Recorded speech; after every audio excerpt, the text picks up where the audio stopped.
Can't believe I'm here. It's a special place. Whew. Are there any buildings that survived the war? No. It's lonely. There's nobody out here. Reindeer meat. T1D Wanderer goes sub-Arctic. Arctic Ocean!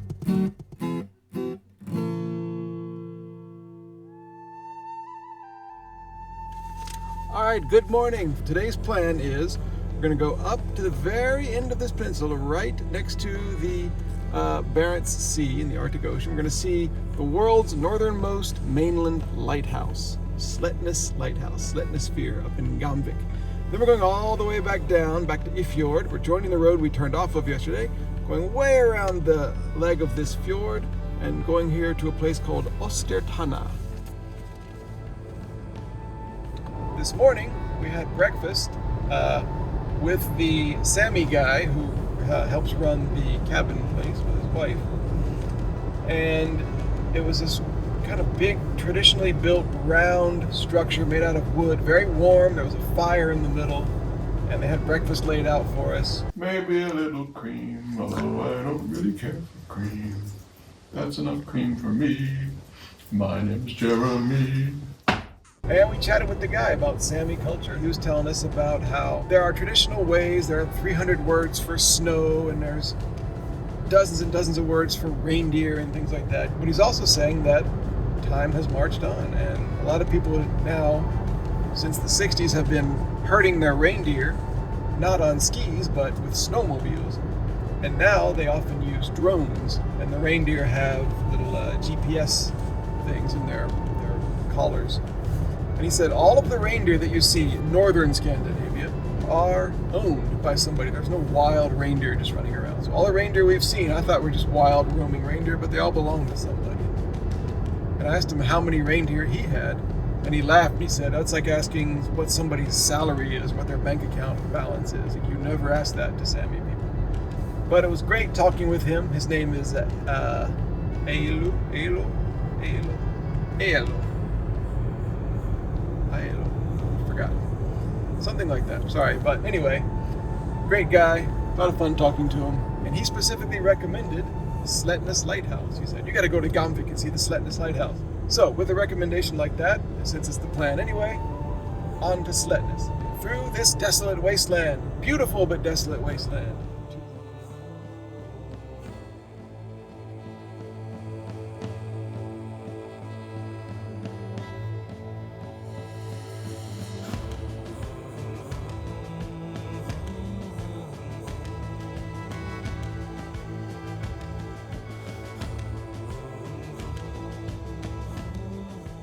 All right, we're in the town of Mayhemen, which is on the way to the lighthouse. And this is a lovely little town. Wish I could spend more time here, but time is of the essence. Got to get to the lighthouse.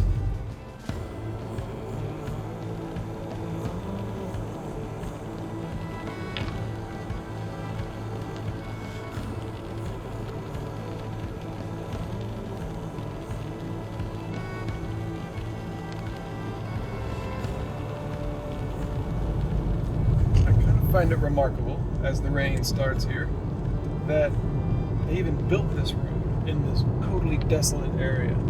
And because of the nature of the land here, they had to build the road in these big, graceful, winding arcs up and down all these hills.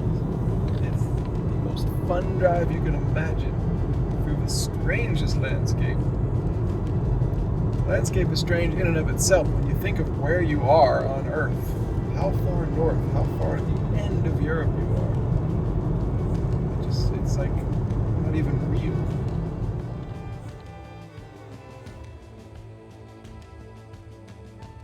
Whew. Just arrived in the chilly and windy town of Gamvik.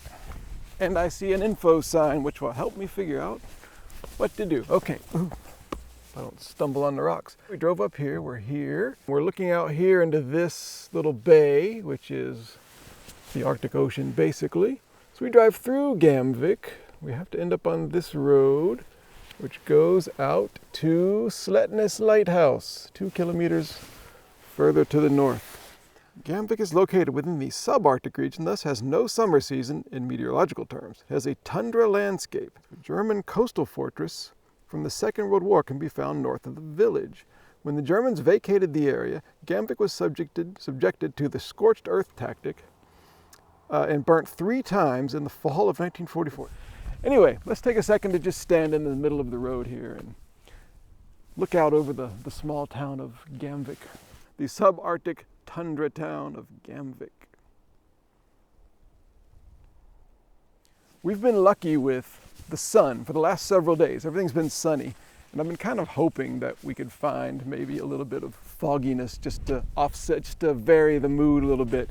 And today it's perfect. I mean, when I thought of this lighthouse, and I've been kind of picturing this lighthouse in my mind, I see it as like on a foggy, windswept spit of land on the far north coast, and I think that's what we're going to get today.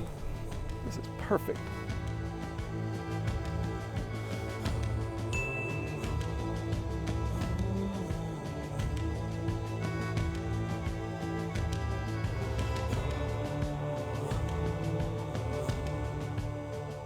We passed the last house in Gamvik, and just as the road turned to gravel, we got the first view of the lighthouse. Okay, see the lighthouse out there? We're getting closer. First of all, I want to see this sign about the Slettnes Nature Reserve. It's an important bird and biodiversity area. That's where we're going.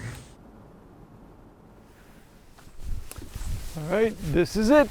Slettnes Fyr. I actually don't know if anything's open. I think the lighthouse, you can walk around the lighthouse 24 hours a day, whenever you want to, but there's like a cafe and maybe a museum inside. I don't know if those are open, but that's okay. I just want to see the lighthouse and be in the area, really. This is exactly how I pictured it. Cold, windswept, desolate, and absolutely picturesque. When it is open, I think there are tours that you can walk up the circular stairway to the top. That would be something. Imagine the views over the ocean from up there. Slettnes Fyr, Slettnes Lighthouse. Norway and the world, the Earth's northernmost mainland lighthouse.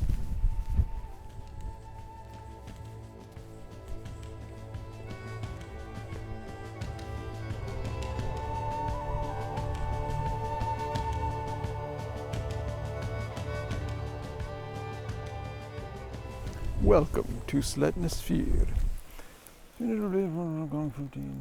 Okay, so when the Nazis retreated from here, they tried to destroy this, and they did some of it, but not all of it. Some of the lower pieces remained. So when they rebuilt it after the war, they rebuilt it 39 meters tall, and it's the 5th highest in Norway now, and the northernmost mainland lighthouse on Earth. And this is what it looks out at.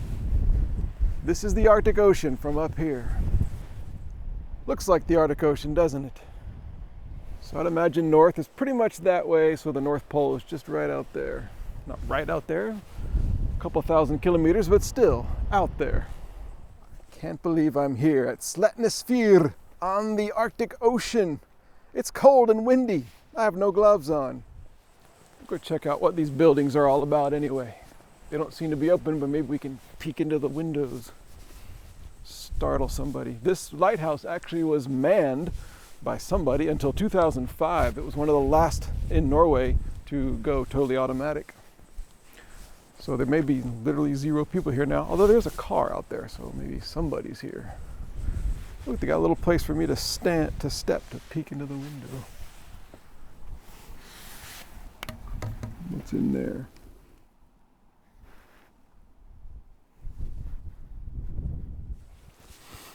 There's another person here.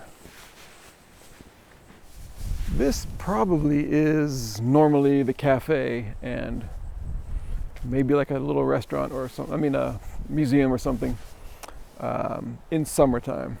So let's go peek in those windows because I see a porch.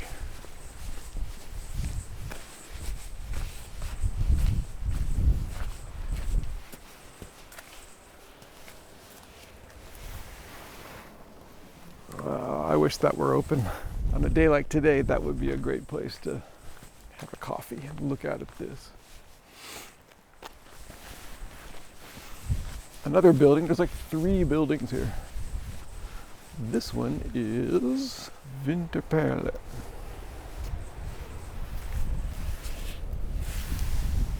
What do you see in there? More worker stuff. Not a lot of wasted space and wasted buildings here. It's all got some kind of function. Oh, this is the cafe. Service and internet. They have Wi-Fi up here. Wi-Fi at the end of mainland Europe. That's right, you can actually stay here. I think this building also has a couple of apartments or an apartment or something. There's a light on inside. Oh, there's somebody inside. Maybe I shouldn't bother her. If there's somebody inside, or I saw a ghost. The ghost of the lighthouse keeper's wife. Or just a lady that works here. Ah, the imagination. Look at this building, look at this. Wouldn't you want this on your property if you live somewhere in northern Norway? You'd want a house that looked like this. You might take a new house and treat it so it looks like this, just because it has so much character.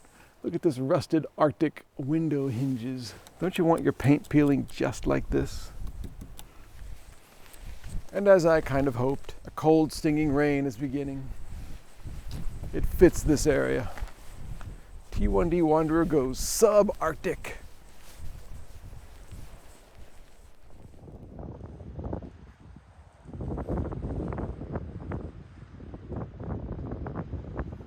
Hey! Hello.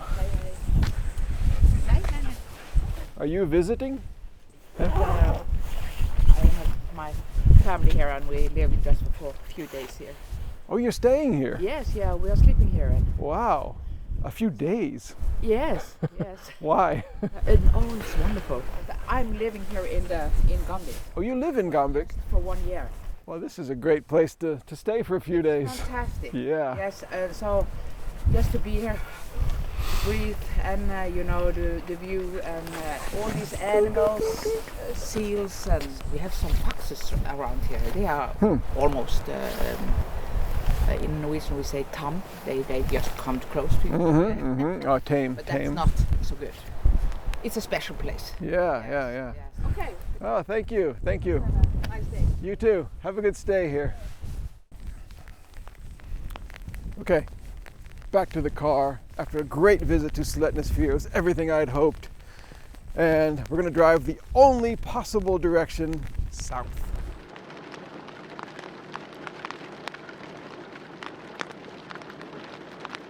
The things you put up with just to get some video of a boat. The wind you see is blowing the rain into my side of the car here, and I'm trying to take a video of this boat out here. Here in the Arctic Ocean. I know I've said that 10,000 times on these videos. I'm going to say it 10,000 more times. Arctic Ocean!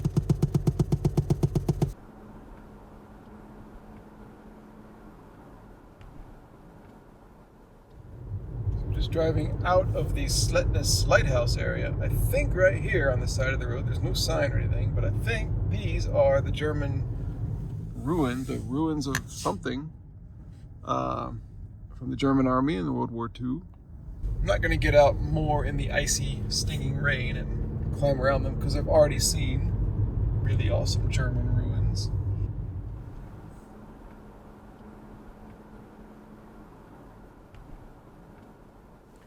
I don't know if you can make it out behind me, but that is the lighthouse. From the lighthouse, the only thing in Gamvik you can really see across this kind of flat, barren land is this church. And so, as I drove back here to Gamvik, I wanted to drive up the hill and see the church. From 1957, according to the sort of half Viking ship thing up on the steeple. And as usual, we got the lovely peaceful cemetery with all the sens in it. Rasmussen, Isaksen, Olsen, Andreasen. I bet there's a Larsen in there, but I'm not going to go check it out. Plus, I can't. When you're coming to the church to do your thing, you go in here, the gate from 1958, apparently. Now that is a beautiful gate. You go in and probably go in that door. And there is a plaque on that rock, but they're not allowing me in today. I wonder if I can go in. Oh, there you go. It says red granite. Something, something, something, something from Finnmark. Something, something, something to the church garden in 1990. Red granite from somewhere in Finnmark.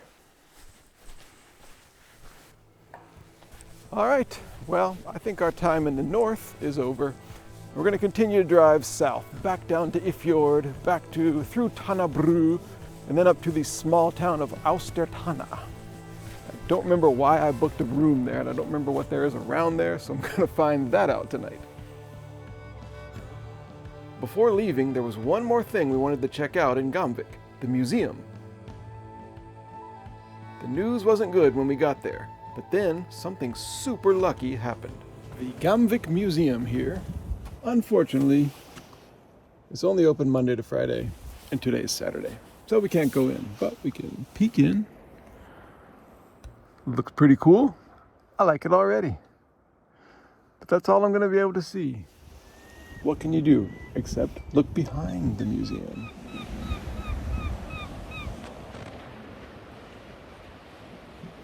Guy just drove up and said he has to take some stuff inside the museum and he'll open it up for us to see. Wow. Free museum. Not free, but like a bonus museum visit.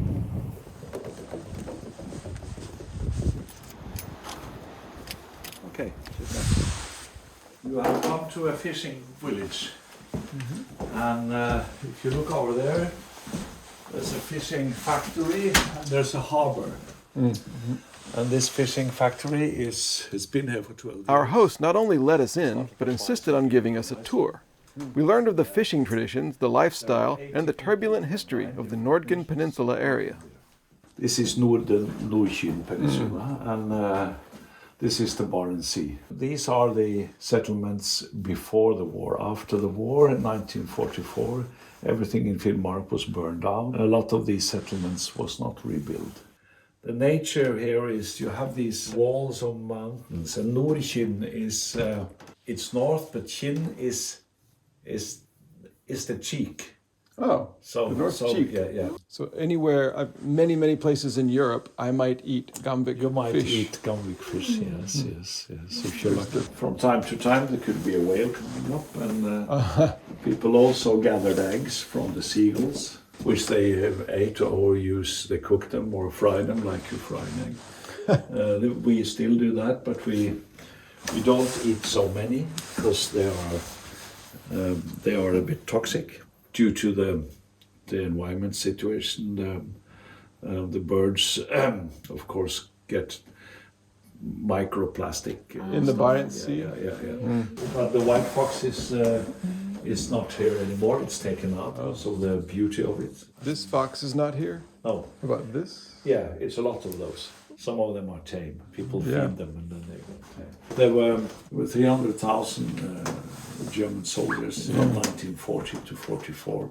There were no conflicts. There were no fighting here. And that's in 1944 when there came more aggressive parts of the German army came here and threw people out and they burned down the houses.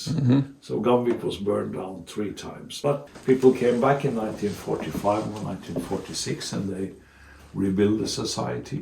Were there any buildings in Gamvik that survived the war No. that the Germans didn't destroy? No, everything was burned down. Yes. So we are going to reorganize the exhibition because we have taken over the museum a year ago and we are not satisfied with the presentation of this. Oh, It's okay. impossible to read, you know. It's I see. yeah.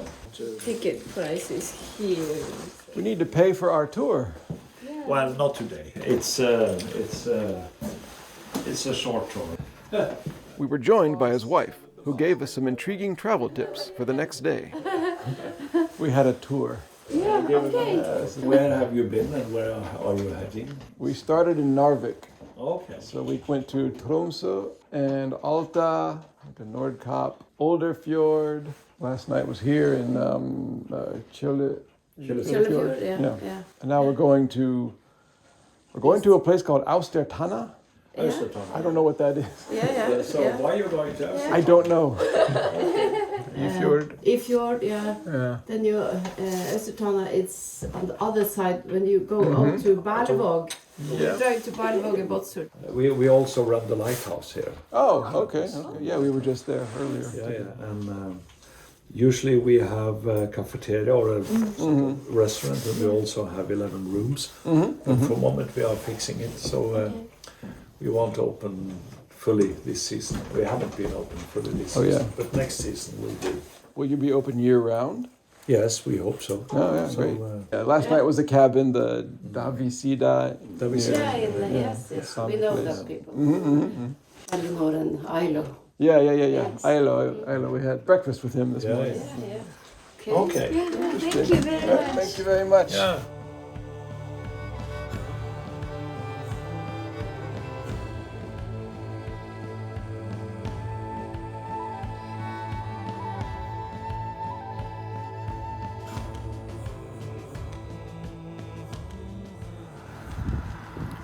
Okay, I think what this is for snow. That big pole comes down all the time, and the road is closed when it snows in the wintertime.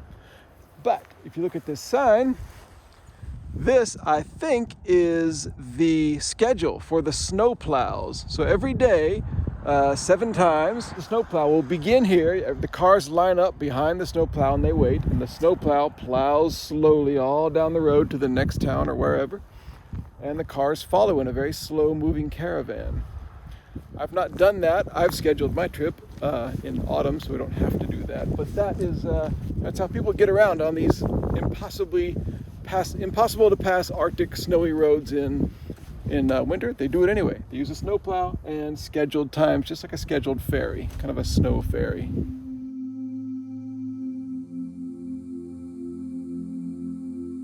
After the frigid excitement of Gamvik and the lighthouse, the long drive southward became a mystical, hypnotic journey through a land whose harshness was matched only by its stark beauty. In other words, the ideal picnic spot.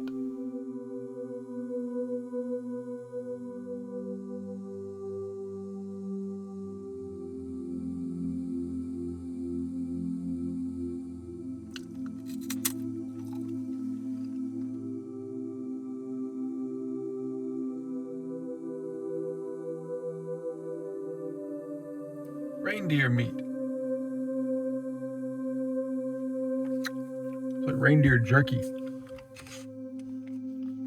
Very good. Very smooth, very smooth meat. Tastes like reindeer meat. My cinnamon roll dessert is a bit messy, so I'm eating it outside the car so I don't spill crumbs everywhere. But hey, it's cold. It's about 3 degrees Celsius.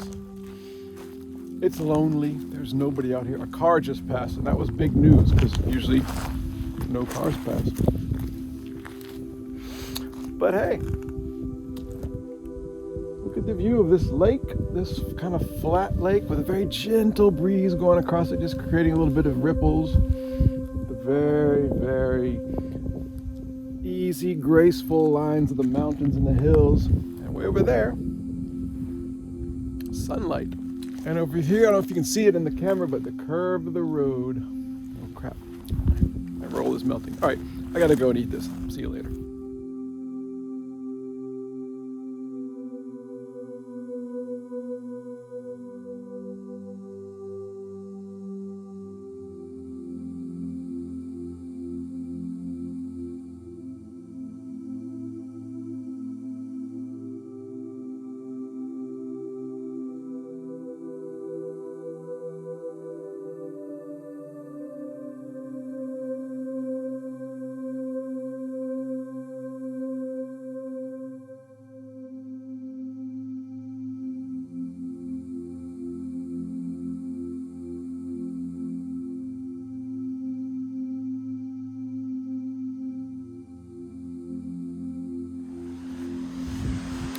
Okay, I had to stop to see a waterfall. The problem is it's in a part of the road that is very narrow here. I have to be very careful. Here we go. The waterfall. Woo-hoo. We're in a more sensible location. I would try to get out and take some actual photographs of it. Although my DSLR camera battery is dead, so maybe I wouldn't. One of the struggles on this trip is to constantly keep all of my technology charged and ready, and it's a daily struggle. We are maybe 8 kilometers outside the town of Ifjord, by the way, in case you're wondering about the progress of this trip. It's almost 3 p.m. and we're not quite halfway through the day's driving.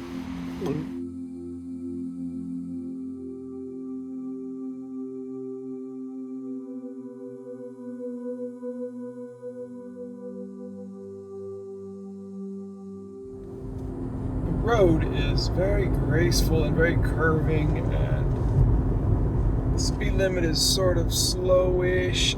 It's very, very hypnotic, and I am struggling to stay 100% alert. I might have been 99% alert for some of this drive. Whew, I keep having to like shake it off and try to wake up.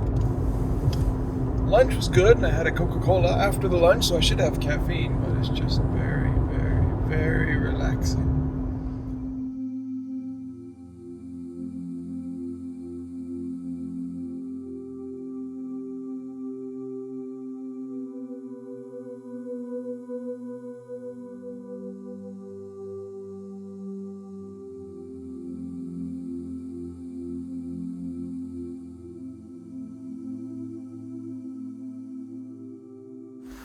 The somnambulistic drive continues. We stopped here at a gas station called YX Boutique or something to see if they have coffee.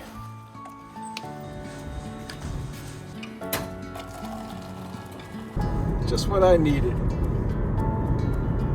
Yes, that's right, speed, speed, speed! Do you hear me? To Austertana or hell! Okay, we're about to cross the great Tana Bru bridge. There it is, right there.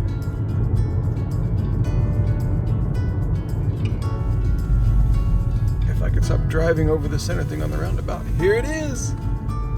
Tana Bru, look at it. What a majestic bridge. And one more roundabout. And about 30 kilometers to go.